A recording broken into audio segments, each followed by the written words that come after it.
নমস্কার বন্ধুরা, welcome to ST unique sports. তো কেকেআরের সব থেকে দামি বিদেশি প্লেয়ার এসেই কিন্তু স্টাম্প উড়িয়ে দিল। তো দুর্দান্ত বোলিং করতে দেখা গেল ক্যামেরন গ্রিনকে। কেকেআর চূড়ান্ত করে ফেললো আকাশদ্বীপের পরিবর্তে নতুন প্লেয়ারকে। কাকে সই করালো, কোন বিদেশি প্লেয়ার চূড়ান্ত হলো, সমস্তটা নিয়েই আলোচনা রয়েছে এই ভিডিওতে। ইন্টারেস্টিং ভিডিও হবে, শুরু থেকে শেষ পর্যন্ত দেখো। ভিডিও ভালো লাগলে সকলে একটু লাইক শেয়ার করে দিও। আর যারা চ্যানেলে প্রথমবারের জন্য এসেছো, মনে করে চ্যানেলটাকে সাবস্ক্রাইব করে নিও, তাহলে প্রিয় দলের খেলার সমস্ত আপডেট তোমরা এখানে পেয়ে যাবে। তো চলো আর দেরি না করে ভিডিও শুরু করা যাক। তো কেকেআর কিন্তু প্রথম প্রস্তুতি ম্যাচ খেলেছিল, আমরা দেখেছিলাম নিজেদের মধ্যেই দুটো দলে ভাগ করে সেখানে প্লেয়াররা কিন্তু পারফরমেন্স করেছিল। এবার সেই জায়গাতে এসেই বলতে গেলে নামতে হয়েছিল টিম সাইফার্ট ফিন অ্যালেনদের, তবুও কিন্তু তারা ঠিকঠাক পারফরমেন্স করেছে। তো আজকে শোনা যাচ্ছে কেকেআর কিন্তু তাদের দ্বিতীয় প্র্যাকটিস ম্যাচ খেলতে চলেছে। যেরকম সময় হয় তোমরা জানোই যে সন্ধ্যা 6:30 7টার মধ্যে থেকেই প্র্যাকটিস ম্যাচ শুরু হয়ে যাবে। সেখানে বিশেষ নজর থাকবে ক্যামেরন গ্রিনের উপর, কারণ গ্রিন এসেই প্রথম দিনের প্র্যাকটিস যেটা করলো সেখানে সে দুর্দান্ত ছন্দে তাকে লাগছে। কারণ গ্রিনের কাছ থেকে শুধু ব্যাটিং নয়, গ্রিনের কাছ থেকে বোলিংটাও সবথেকে জরুরি হবে এই বছর কেকেআর দলের জন্য। তো এসে কিন্তু বল হাতে অবশ্যই ইমপ্রেসিভ বোলিং করতে দেখা গেল কিন্তু ক্যামেরন গ্রিনকে, এবং বেশ কয়েকবার কিন্তু সে উইকেট ভাঙলো। এর ছাড়াও কিন্তু ক্যামেরন গ্রিনের কাছ থেকে ভালো ফিল্ডিংও আমরা আশা করি। তো সেই জায়গায় কিন্তু ফিল্ডিং প্র্যাকটিসের সময় বেশ কয়েকবার কিন্তু উইকেটে একদম ডাইরেক্ট হিট করতেও দেখা গেল। তো দেখেই বোঝা যাচ্ছে ক্যামেরন গ্রিন কিন্তু পুরোপুরি প্রস্তুত হয়েই এসেছে।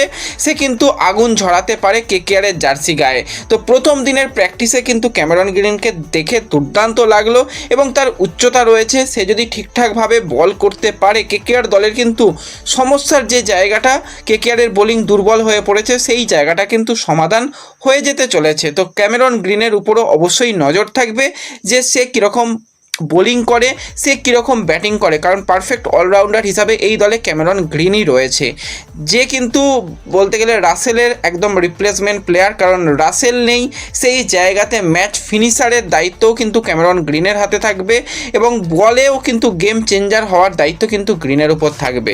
তো গ্রিন কীরকম করে অবশ্যই নজর থাকবে, এবং আজকে প্র্যাকটিস ম্যাচ যদি হয় তো সেক্ষেত্রে কিন্তু সেই প্র্যাকটিস ম্যাচে সবথেকে নজর থাকবে ক্যাপ্টেন আজিঙ্কা রাহানের দিকে। কারণ রাহানের প্রথম ম্যাচ ভালো যায়নি, ক্যাপ্টেনশিপ ঠিকঠাক করেছে, কিন্তু ব্যাট হাতেও রাহানেকে পারফরমেন্স করতে হবে। আরও এক কেকেআরের প্লেয়ার অর্থাৎ রাচিন রবীন্দ্রা, যেও কিন্তু ব্যাট হাতে সেরকমভাবে চলেনি, তো তাকেও ব্যাট হাতে চলতে হবে। শুধু ব্যাট হাতে চলা নয়, রাচিন রবীন্দ্রাকে কিন্তু বল হাতে পারফরমেন্স করতে হবে। টি20 ওয়ার্ল্ড কাপে আমরা দেখেছিলাম ব্যাটিং রাচিন রবীন্দ্রা যা করেছে, কিন্তু বল হাতে কিন্তু বেশ কিছু ম্যাচে গেম চেঞ্জার হয়ে উঠেছিল রাচিন রবীন্দ্রা। তো আজকে বল হাতেও কিন্তু এই দুজন প্লেয়ার কীরকম পারফরমেন্স করে অবশ্যই তাদের দিকে নজর রাখতে হবে। এবং বরুণ চক্রবর্তীও রিসেন্ট টাইমে একটু যেন মনে হচ্ছে তার ছন্দ পতন হয়েছে, তো তাকেও কিন্তু তার পুরাতন ছন্দে ফিরতে হবে।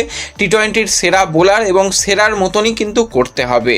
তো এই জায়গাতেই কেকেআর সমর্থকরা কিন্তু অপেক্ষা করছে সেই প্লেয়ারের জন্য, যে কিন্তু এখনও কেকেআর ক্যাম্পে যোগদান করেনি, কিন্তু আজই কলকাতায় চলে আসার কথা রয়েছে সব কিছু ঠিকঠাক থাকলে সুনীল নারিনের। কারণ সুনীল নারিন এমন একজন প্লেয়ার যে ব্যাট বল দুই জায়গাতেই কিন্তু কেকেআরকে এত বছর ধরে সার্ভিস দিয়েছে। এবার নারিন আর কয়েকটা আইপিএলই হয়তো খেলবে, আর হয়তো এবছরটা কি তার পরের বছরে গিয়েই বা আর একটা দুটো সিজন গিয়েই কিন্তু সে আর খেলবে না। তো সেই জায়গাতে কিন্তু কেকেআরকে একটা ভালো স্পিনার খুঁজতে হবে। তো অবশ্যই কেকেআরের কিন্তু গোট বলতেই পারো তোমরা এই সুনীল নারিনকে। সেও কিন্তু আজকে সব কিছু ঠিকঠাক থাকলে কলকাতায় চলে আসতে চলেছে, এবং সে শুধু নয়, তার সাথে রাসেল, যদিও রাসেলের ভূমিকা এই বছরে প্লেয়ার হিসাবে তো নয়, তাকে কোচ হিসাবে আমরা দেখতে পাবো, এবং রামমান পাউল, যেও কিন্তু একজন ওয়েস্ট ইন্ডিজ প্লেয়ার, এবং সেই ওয়েস্ট ইন্ডিজ প্লেয়ারের দিকেও নজর থাকবে সে কীরকম পারফরমেন্স করে। আজকে কিন্তু তারা কলকাতায় চলে আসার কথা রয়েছে সব কিছু ঠিকঠাক থাকলে। তো কেকেআরের প্র্যাকটিস ম্যাচে এবার অবশ্যই কেকেআরের বেশ কিছু যারা ট্রায়ালে থাকা প্লেয়ার রয়েছে তাদের দিকেও নজর থাকবে, তারা কীরকম করে। প্রথম ম্যাচে তো বেশ কয়েকজন প্লেয়ার বেশ ইমপ্রেসিভ পারফরমেন্স করেছে, কিন্তু এই জায়গাতেই কেকেআর কিন্তু চূড়ান্ত করে ফেলেছে একটা রিপ্লেসমেন্ট প্লেয়ার। তোমাদের জানিয়েছিলাম কেকেআর কিন্তু খুব তাড়াতাড়ি চূড়ান্ত করতে চলেছে কিছু রিপ্লেসমেন্ট প্লেয়ার, কারণ দুজন প্লেয়ার তো তারা সিজন আউট হয়ে গেছে, সেটুকু ধরেই চলতে হবে। তো সেক্ষেত্রে বাংলার প্লেয়ার আকাশদীপ, তাকে এই সিজনে কেকেআরের জার্সি গায়ে আমরা দেখতে পাবো না। তো আকাশদীপের পরিবর্তে কিন্তু কেকেআর চূড়ান্ত করে ফেলেছে 28 বছর বয়সী বাঁহাতি বোলার সৌরভ দুবে। দেখো এই সৌরভ দুবের খেলা আমি তো দেখিনি কখনোই, কারণ সৌরভ দুবের আইপিএলে এখনও পর্যন্ত ডেবিউ হয়নি। ডোমেস্টিকেও সে যে খুব বেশি কিছু করেছে সেরকমটাও আমরা জানি না, বিদর্ভর হয়ে খেলে। এবার এই প্লেয়ারটার মধ্যে একটা বিশেষ গুণ যেটুকু হাইলাইটস দেখলাম, পারফেক্ট কিন্তু ইয়র্কার দিতে পারে, একদম যেরকম আমরা দেখেছি যে আর্শদীপ দুর্দান্ত ইয়র্কার দিতে পারে, বা যদি আমরা কথা বলি জসপ্রীত বুমরা, সেই রকম স্টাইলে কিছুটা বোলিং করতে দেখা যায়, যার উচ্চতাটাও কিন্তু এই সৌরভ দুবের বেশ ভালো রয়েছে এবং সেখানে তার বোলিংয়ে ভেরিয়েশান রয়েছে, এটুকু তো বোঝা যাচ্ছে। স্লোয়ার বলও কিন্তু বেশ ভালো করতে পারে। তো বেশ একটা ইমপ্রেসিভ প্লেয়ারকে কিন্তু কেকেআর রিপ্লেসমেন্ট প্লেয়ার হিসাবে নিয়েছে। এবার অবশ্যই এ বছরে কিন্তু আমরা দেখতে পাচ্ছি শুধুমাত্র যে অভিষেক নায়ার কেকেআর দলের সঙ্গে রয়েছে সেরকমটা নয়, সেই জায়গায় কেকেআরের স্কাউটিং টিমে কিন্তু আরও অভিজ্ঞ মানুষরা যোগদান করেছে। তো তাদের পছন্দ হয়তো এই প্লেয়ার ছিল, তো শেষ পর্যন্ত এই প্লেয়ারকেও চূড়ান্ত করা হয়েছে বলে শোনা যাচ্ছে ক্রিকবাজের তরফ থেকে, সেরকমটাই আপডেট এসেছে। দেখো এর থেকেও ভালো অপশান, বেটার অপশান হয়তো পাওয়া যেত, কিন্তু কেকেআরের যেহেতু একটা স্কাউটিং টিম রয়েছে, তারা এই প্লেয়ারকে যখন নিয়েছে, তো ট্রাস্ট যখন তার উপর করেছে, তো অবশ্যই আশা করা যায় সে ভালো কিছু করতে পারে। তাকে মুম্বাই ইন্ডিয়ান্সের নেট বোলার হিসেবে আমরা দেখতাম, সানরাইজার্স হায়দ্রাবাদ দলের থাকলেও কিন্তু সুযোগ একদমই পায়নি, এবং রিসেন্ট টাইমে ডোমেস্টিকেতেও তার যদি আমরা পারফরমেন্সের দিকে তাকাই সেরকম কিছুই খুঁজে পাওয়া যাবে না। তো এই প্লেয়ারকে কিন্তু চূড়ান্ত করা হয়েছে, তো দেখা যাক সে কীরকম পারফরমেন্স করে। অপর দিকে কিন্তু বিদেশি প্লেয়াররাও কিন্তু অনেকেই চোট আঘাতের সমস্যায় ছিটকে গেছে। তোমাদের যেরকমটা জানিয়েছিলাম, স্যাম কারান রাজস্থান রয়্যালসের হয়ে এই বছর তাকে আমরা আইপিএলে আর দেখতে পাবো না, কারণ স্যাম কারানের কিন্তু সেরকমই ইনজুরি, সে সিজন আউট হয়ে গেছে। তো সেই জায়গাতেই স্যাম কারানের পরিবর্তক প্লেয়ার হিসাবে রাজস্থান রয়্যালস প্লেয়ার কিন্তু চূড়ান্ত করে ফেলেছে শোনা যাচ্ছে। সেই প্লেয়ার হচ্ছে 34 বছর বয়সী শ্রীলঙ্কার অলরাউন্ডার দুষ্মন্ত চামিরা। তো এই চামিরার যদি আমরা কথা বলি, তাকে মূলত আমরা রিপ্লেসমেন্ট প্লেয়ার হিসাবেই দেখি।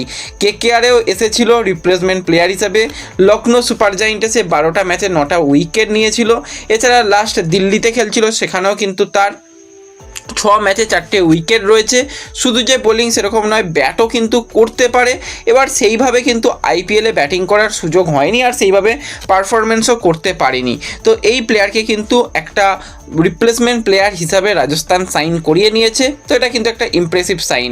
এবং এই দুষ্মন্ত চামেরা, সেও কিন্তু পাকিস্তান সুপার লিগে ছিল, সেখান থেকে সে নাম প্রত্যাহার করে নেয় এবং তারপরই কিন্তু সে রাজস্থানে অফিসিয়াল চূড়ান্ত হয়ে গেল। ভাই পাকিস্তানে সুপার লিগ কী করে চলবে আমি জানি না, তারা ভাই ক্লোজ ডোর করছে, কারণ তাদের আর্থিক সমস্যা রয়েছে। তারপরে তোমরা সবাই জানো যে গ্যাসের একটা সমস্যা চলছে, তো সেই কারণে তারা ক্লোজ ডোরভাবে চালাচ্ছে এবং সেখানে বেশিরভাগ যে সমস্ত প্লেয়াররা আইপিএলে সুযোগ পায়নি তারা আবার নামও পটাপট করে তুলে নিচ্ছে। তার মধ্যে দুষ্মন্ত চামেরা রয়েছে, কিছুদিন আগে আমরা ব্লেজিং মুজারবানির ব্যাপারও দেখলাম, সেও কিন্তু কেকেআরে যোগদান করলো। এমনকি স্পেন্সার জনসন, সেও সিএসকেতে যোগদান করছে, যেও কিন্তু পিএসএল ছেড়েই আইপিএলে আসছে।